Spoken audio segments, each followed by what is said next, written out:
잠을 주신다 했는데 나는 왜 이리 잠을 못 자나. 무슨 걱정이 있나. 반복되는 실수들,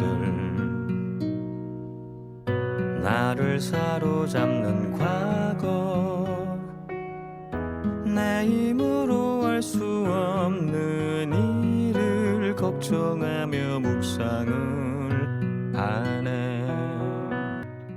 오늘 우리에게 주신 하나님의 말씀은 마태복음 18장 1절에서 6절까지 말씀입니다. 그때의 제자들이 예수께 나와 이르되 천국에서는 누가 크니이까? 예수께서 한 어린아이를 불러 그들 가운데 세우시고 이르시되 진실로 너희에게 이르노니 너희가 돌이켜 어린 아이들과 같이 되지 아니하면 결단코 천국에 들어가지 못하리라. 그러므로 누구든지 이 어린 아이와 같이 자기를 낮추는 사람이 천국에서 큰 자니라. 또 누구든지 내 이름으로 이런 어린 아이 하나를 영접하면 곧 나를 영접함이니, 누구든지 나를 믿는 이 작은 자 중 하나를 실족하게 하면 차라리 연자 맷돌이 그 목에 달려서 깊은 바다에 빠뜨려지는 것이 나으니라. 아멘. 주님 주신 약속 기억하려 성경 말씀을 묵상하네.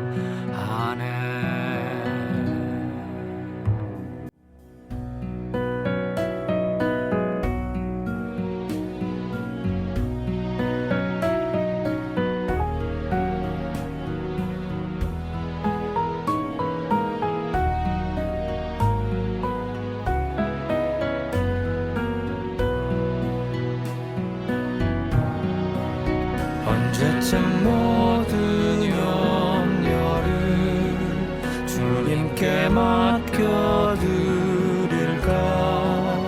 언제쯤 모든 일에 기도와 간구로 감사함으로 하나님께 아뢰까. 모든 걱정과 염려 주님 다 가져가 주세요. 주님 주신 아름다운 소명 감당할 수 있도록 사명 다 마친 후에 잠깐 자고 일어나면 해같이 밝게 빛나는 예수님 만나게 되리.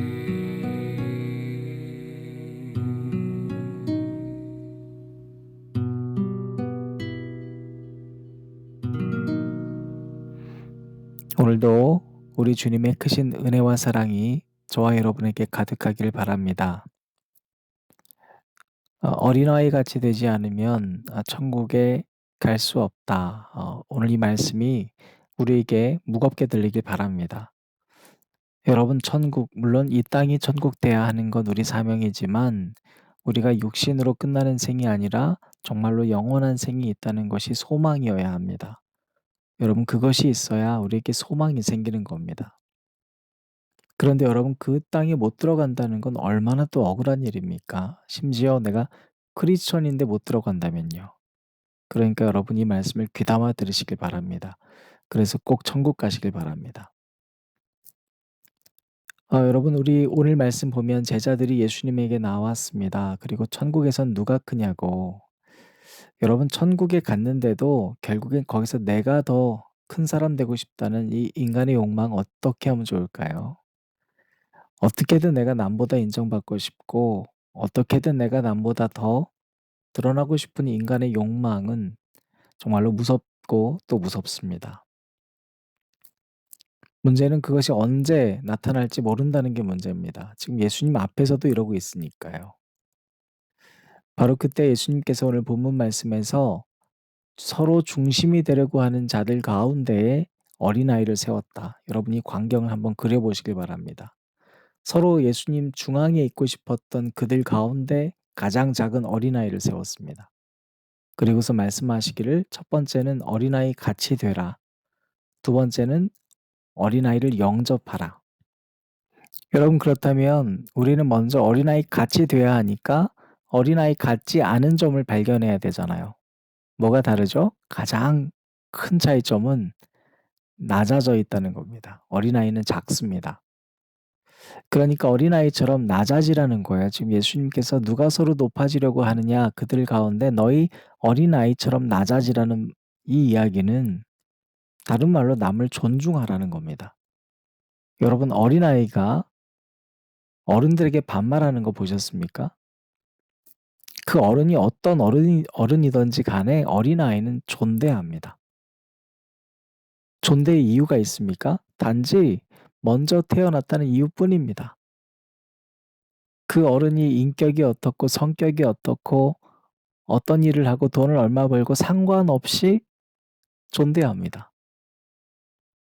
여러분 어른들은 어린이에게 존댓말 쓰지 않으면 나쁜 어린이, 배우지 못했다, 뭐 버릇이 없다라고 하면서 내가 스스로 존중받을 만한 가치가 있는지에 대해서는 생각하지 않습니다. 과연 나는 존중의 가치를 받을 만한 행동을 하는가? 나는 쉽게 반말, 나는 경어를 그냥 먼저 태어났다는 이유로 상대를 가볍게 여기는데 과연 나는 내가 먼저 태어났다는 이유만큼의 책임과 존대받을 만한 가치 있는 언행을 하는가 생각해 봐야 되겠죠. 그러니 내가 어린아이와 같아진다는 것은 모든 이 땅에 태어난 존재를 나보다 높게 여기고 존중하는 걸 말합니다. 여러분 내가 수용한다라는 것 정말 중요한 건데요. 저는 정말 중요하다고 생각합니다. 우리 기독교의 핵심 가치는 수용이라고 생각합니다. 그런데 여러분 그 수용이 다른 의미로 뭔지 아세요? 존중입니다.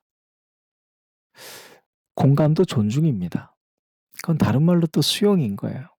이유를 따지고 그가 어떠한 성격과 어떠한 행실을 했고 어떠한 모습을 가졌는지가 중요한 게 아니라 내가 그를 수용할 수 있는가, 존중할 수 있는가, 인격체로 존중할 수 있는가.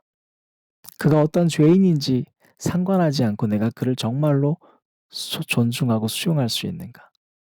여러분 이게 우리에게 점검되어야 하는 이야기입니다. 여러분 어린아이 같이 산다는 것 그건 내가 낮아지니까 남을 높이는 삶이잖아요. 그러니까 그거 자체가 바로 예배인 겁니다. 그러한 삶으로 사는 것 자체가 예배라는 거예요. 따라서 내가 어린아이를 섬긴다는 건 여러분 바로 거기에서 우리가 의미를 찾을 수 있습니다. 어린아이를 섬긴다는 건 어린아이 앞에 무릎 꿇고 그를 우상시하라는 게 아니라 바로 남을 높이고 살아가는 삶을 살아가라. 그것이 바로 예수님께 예배하는 것과 같다. 자, 여러분 그런가 하면 어린이와 우리의 큰 차이점 중에 하나는 바로 배움의 자세입니다. 어린아이는 뭐든지 배우려고 합니다. 근데 이것은 그냥 단지 재미로 배우려고 한다거나 지식을 쌓기 위해서가 아니라 정말로 모른다고 생각하기 때문입니다. 반면에 어른들은 이 배움의 자세에 있어서 낮아진 배움이 아니라 그냥 내 지적인 욕망을 더 채우기 위한 배움입니다. 다릅니다. 여러분 우리가 누군가에게 배움의 자세를 갖춘 어린이가 된다는 건 내가 그 누구에게서든지 호기심을 갖고 그에게 다가가고 그에게 질문하는 사람이 되는 걸 말합니다. 여러분 따라서 우리는 나랑 잘 맞는 사람만 만나려고 해선 결코 안 되는 겁니다. 여러분 같은 사람은 세상에 절대로 없습니다. 따라서 다른 사람을 만나게 됐다는 것은 그만큼 배움의 가치가 주어진 겁니다. 그래서 하나님은 이 세상 모든 사람을 다 다르게 만드셨습니다. 비슷해 보이고 잘 맞는 사람과 여러분 우리가 만나게 된다고 생각하지만 그와 같이 가까워지고 심지어 결혼하면 어떻습니까? 너무 다르다는 게 느껴지잖아요. 사랑하는 여러분, 우리가 어린아이와 같아진다는 것은 바로 내 의견과 다르다고 남을 무시해서도 안 되고 지금 여러분이 알고 있는 것과 전혀 다른 얘기를 한다고 해서 그의 의견을 무시해서는 안 됩니다. 나보다 모른다고 남을 깔보는 태도를 취했던 것을 우리는 회개해야 합니다. 여러분, 그러니까 내가 조금 알고 있다는 것을 우월감으로 느끼게 되면 여러분 그거 참 비겁한 것이고 그것처럼 유치한 게 없는 겁니다. 여러분, 어린이 중에서 막 내가 많이 한다고 막 잘난 척하는 어린이를 보신 적 있으신가요? 그런 어린이도 어른 앞에선 조용합니다. 여러분, 우리가 그와 같아져야 되는 거예요. 겸손한 자가 사랑받게 되어 있습니다. 내 지식을 자랑하려고 하는 자는 여러분 미움받게 되어 있습니다. 그게 하나님의 질서입니다. 여러분, 그런가 하면 모든 어린이와 우리들의 다른 점은요. 어린이는 뭘 봐도 놀랍니다. 제가 지난번에 얘기했던 것처럼 길가에 떨어진 씨앗하고 비슷한 것을 들고 "와 이거 씨앗 같다."고 얘기하는 그 어린이는 작은 누군가가 버린 씨앗일지 아닐지도 모른 걸 가지고서도 경탄했습니다. 모든 걸 보고 놀라워하는 그 어린아이같이 되라. 여러분, 우리는 만약에 이런 어린아이와 같아진다는 것은 이 세상을 봐도 매일매일이 정말로 하루하루를 주신 하나님께 놀랍고 감사한 하루를 보낼 수 있을 뿐만 아니라 또 우리가 어린이들이 봤을 때 이런 놀라움의 대상이 되는 사람이 되어야 합니다. 여러분, 너무 똑같아요. 뭔가 아이들이 엄마 아빠의 사랑을 받고 자랐는데 엄마 아빠의 말을 잘 듣고 함께 자라다 보니까 이상해요. 세상 사람과 우리 엄마 아빠가 그리스도인인데 똑같이 살아가요. 놀랍지가 않은 거예요. 분명히 예배 때 말씀을 듣고 성경을 들을 때 하나님의 말씀이 '와 진짜 하나님이 나를 창조하셨고 하나님 우리 구원하시는구나.' 놀랐다가 이상하네. 그걸 믿는 우리 엄마 아빠, 우리 선생님은 왜 이렇게 사람을 미워하고 왜 이렇게 이 땅에서 욕심이 많고 왜 이렇게 돈 얘기만 할까? 이제 놀랍지가 않아요. 여러분, 돈이 좋지만 그것이 아이에게 놀라움의 대상이 되어야 합니까? 그것은 쟁취의 대상이 아닙니다. 오히려 그러한 가치로 물들어가는 세상에서 아이는 '와 우리 엄마 아빠는 진짜 다르구나.' 놀라움을 느낄 수 있어야 됩니다. 여러분, 그런 대상이 되시길 바랍니다. 이 시대 교회가 잃어버린 가치 중에 정말 큰 것을 잃었다면 바로 이런 경외감입니다. 아이들이 보고 놀라지 않습니다. 더 이상 세상 사람들도 교회를 보고 놀라지 않습니다. 세상과 똑같다고 손가락질 당하는데 정작 하나님을 믿고 교회를 다니는 우리들은 반성하지 않습니다. 똑같은 게 당연하지. 무미건조하게 신앙생활합니다. 사랑하는 여러분, 어린아이와 같이 된다는 것, 그것은 바로 우리가 어린아이처럼 무엇을 봐도 놀라는 사람이 되는 것과 동시에 우리 다음 세대 아이들이 우리를 바라보고 '와 진짜 놀랍구나. 정말로 하나님을 믿는다는 건 이런 것이구나.'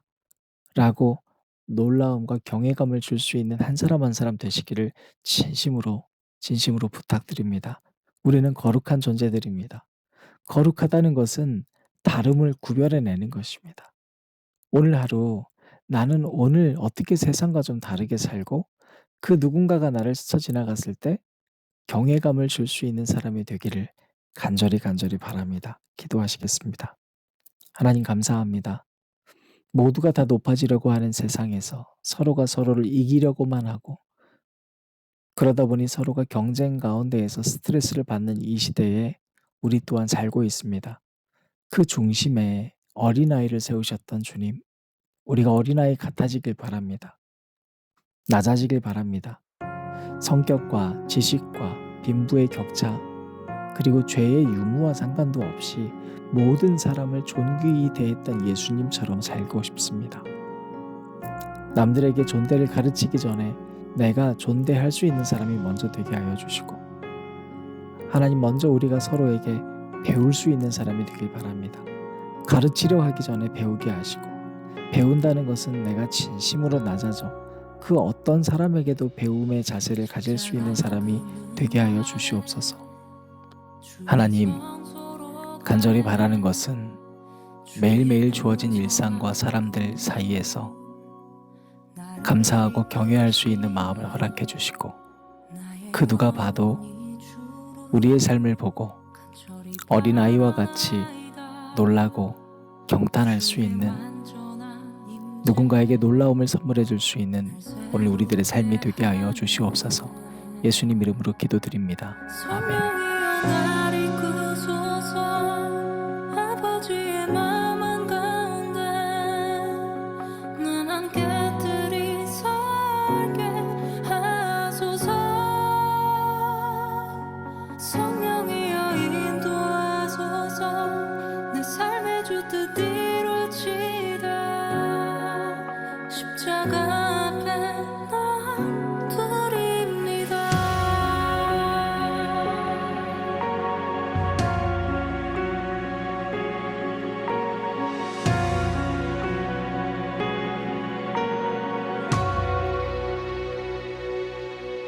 십자가